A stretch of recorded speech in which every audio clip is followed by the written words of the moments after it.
For those suffering from rheumatoid arthritis, psoriatic arthritis, or ankylosing spondylitis, the treatment of symptoms may provide a temporary respite from pain and inflammation, but the long-term prognosis for the condition remains unchanged.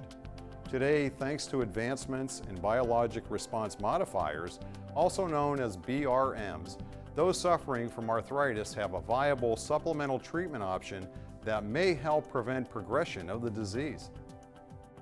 It is very important to treat not only the signs and symptoms, but also halt structural progression in patients with inflammatory disease. And by signs and symptoms, we mean controlling the swelling and stiffness that patients have, but ultimately we like to inhibit or even reverse the structural progression that patients have that ultimately lead to bone and joint destruction. When a person suffers from arthritis, their immune system produces too much of a protein called tumor necrosis factor, or TNF. This excess TNF puts out a signal to the body to produce substances that attack healthy body tissue and cause inflammation, most frequently in a person's joints, cartilage, and bones. Biologic response modifiers have been specifically designed to target and bind themselves to the TNF so that it cannot be recognized.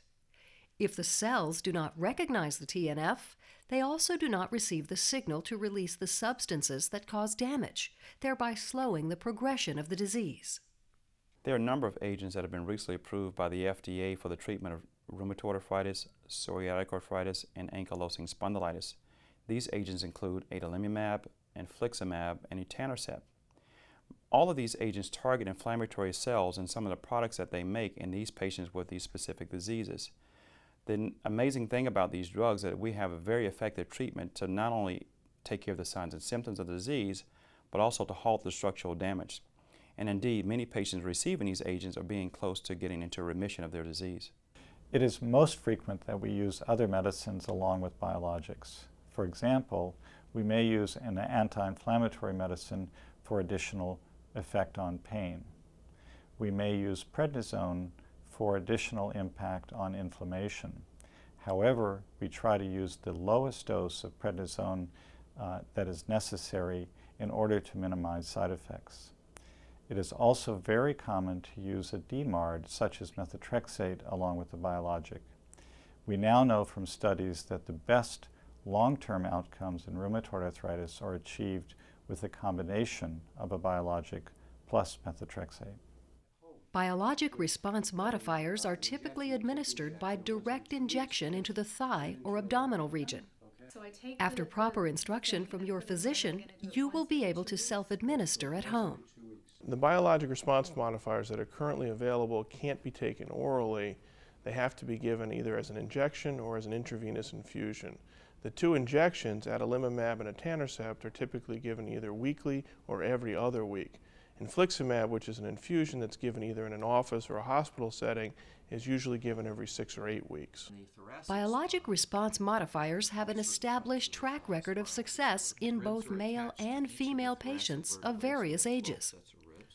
However, as with any illness, early diagnosis and treatment is very important in determining the level of success you can achieve. It is very important to make the diagnosis and initiate treatment in patients with rheumatoid arthritis as early as possible. We know, for example, that patients with rheumatoid arthritis have an increased risk of developing structural damage and deforming changes of both the hands and the feet. With early intervention with drugs such as methotrexate and the newer biologic agents, we're not only able to prevent those deforming changes that can happen of the hands and feet, but in some cases even reverse some structural damage that has occurred. Ankylosing spondylitis is an inflammatory disease of the spine, and the inflammation creates difficulty for patients bending, moving, doing a lot of the things they usually do. If you catch it early and begin to do things like exercise, physical therapy, and medication, you can sometimes prevent some of that loss of function. When a person is able to start treatment before their arthritis has progressed too far, it can have a positive effect on their long-term prognosis and their quality of life. If a patient were to start using biologics in the early stages of the disease, and by that meaning within the first year of diagnosis, they can expect a very good outcome. We have data now to show that patients who initiate these therapies early on not only have a decreased incidence of structural damage, but also have a number of other benefits. For example, patients with rheumatoid arthritis are increased risk for infections and for other complications, including cardiovascular events. And by initiating therapy early on with biologics, we see those events almost go down to 0%. Oftentimes, when we can treat psoriatic arthritis effectively in its early stages, some people will experience nearly complete remission of symptoms of pain, stiffness, and they can function completely normally. Another thing that is often experienced is lifting of fatigue. Fatigue is surprisingly something that many patients experience in a significant way, and that can be meaningfully improved. We're trying to preserve a person's ability to do normal activities of daily living, play, work, and if they don't have proper joint function, then they may not be able to do this.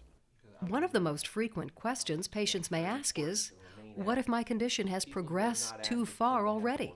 Can a biologic help me?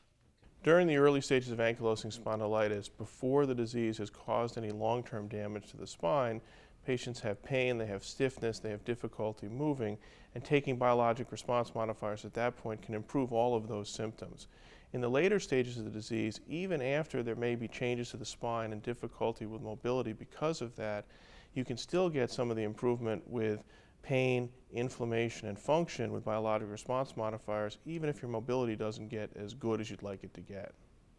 In the later stages of rheumatoid arthritis, for example, patients who've had disease for 10, 15, or 20 years, these newer biologic agents still have a dramatic impact. For example, we can take someone who has stage 3 or stage 4 rheumatoid arthritis and decrease the amount of stiffness, the swelling, the fatigue, and all those other benefits of the soft tissue surrounding the joints. Unfortunately, we have not been as successful in preventing any further structural damage that occurs after 10 or 15 years of the disease. So I tell patients it's never too early and never too late to initiate the biologic therapies. While biologics have a proven track record of being able to slow down the progression of rheumatoid arthritis, psoriatic arthritis, and ankylosing spondylitis, there are certain precautions that a person must be made aware of. Like most prescription drugs, there are risks associated with short and long-term use. We've made great strides in improving patients' lives with the biologics. However, we also have to be careful about certain potential side effects. These medications work by moderating immune cell function, which is overly active. As a result, sometimes we lower the immune cell response to infection. So we have to be careful if the person develops signs of an infection, such as fever, cough, then we are very prompt about treating them with an antibiotic to control the infection.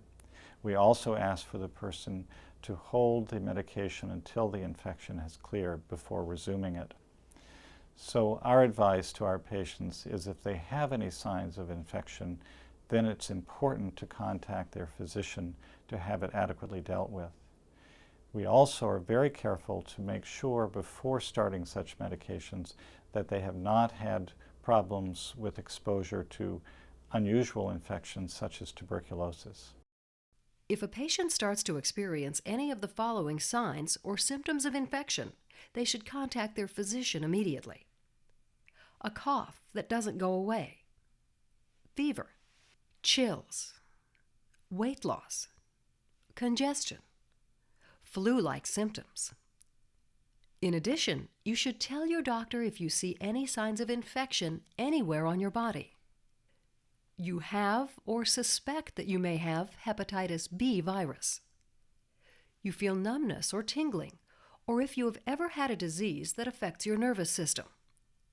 You have ever been treated for heart failure. You're scheduled for any vaccines, or before you have major surgery. If you're pregnant, become pregnant, or plan to become pregnant. And as always, be sure to provide your physician with a thorough medical history. Make him aware of any changes, even if you feel that they might not be relevant. Let the doctor make that decision. It's critically important for patients taking biologic response modifiers to make certain that their physician is aware of their full medical history. These are very effective drugs, and in general they're quite safe, but they do have potential toxicities. And if your physician doesn't know about that, they can't manage you properly. One of the things we're very concerned about is the risk of infections with these drugs. And while that risk is low, it is important to recognize. In addition to the risks associated with long-term use, it is important to be aware of the contraindications related to biologic response modifiers. There are a number of conditions that can affect the biologic agents and all the inflammatory conditions that we treat. Patients who have other diseases, for example, hepatitis, tuberculosis, or HIV, we avoid using these agents. Now that we've learned how biologic response modifiers work, how they are administered, and what the risks are when taking them, it's time to look at some additional methods that may help control your symptoms. The evolution of medicine and technology continues. For emerging healthcare technology trends, hundreds of online resources, and the latest medical breakthroughs, turn to the pages of the only physician journal of its kind, MD Net Guide.